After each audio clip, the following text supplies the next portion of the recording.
बिस्मिल्लाहिर्रहमानिर्रहीम। अस्सलाम वालेकुम। आज मैं आपको सहाबा रज़ियल्लाहु ताला अन्हु का एक वाक़या सुनाती हूँ।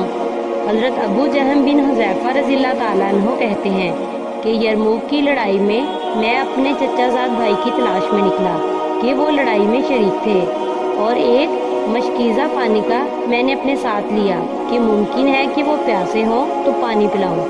इत्तेफाक से वो एक जगह इस हालत में पड़े हुए मिले कि दम तोड़ रहे थे और जान करनी शुरू थी। मैंने पूछा, पानी का घूंट दूं? उन्होंने इशारे से हाँ की। इतने में दूसरे साहिब जो करीब ही पड़े थे और वो भी मरने के करीब थे, आह की। मेरे चचाज़ाद भाई ने आवाज़ सुनी तो मुझे इनके पास जाने का इशारा किया। मैं इनके पास पानी लेकर गया।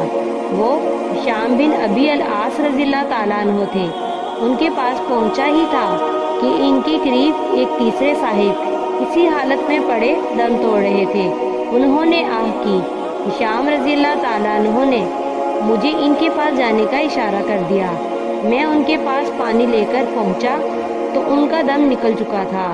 शाम रज़ियल्लाहु ताला अन्हु के पास वापस आया तो वो भी जान बहक हो चुके थे। उनके पास से अपने भाई के पास लौटा तो इतने में वो भी ख़त्म हो चुके थे। इन्ना लिल्लाहि व इन्ना इलैहि राजिऊन। इस नौ के मुतअद्दिद वाक़यात कुतुब हदीस में जिक्र किए गए हैं। क्या इंतहा है इस इसार की।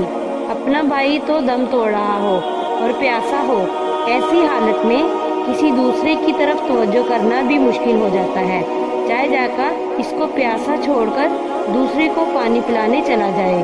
और इन मरने वालों की रूहों को अल्लाह जल्ल शाना अपने लुत्फ़ व फजल से नवाजें कि मरने के वक्त भी जब होशो हवास सभी जवाब दे देते हैं, ये लोग हमदर्दी में जान देते हैं।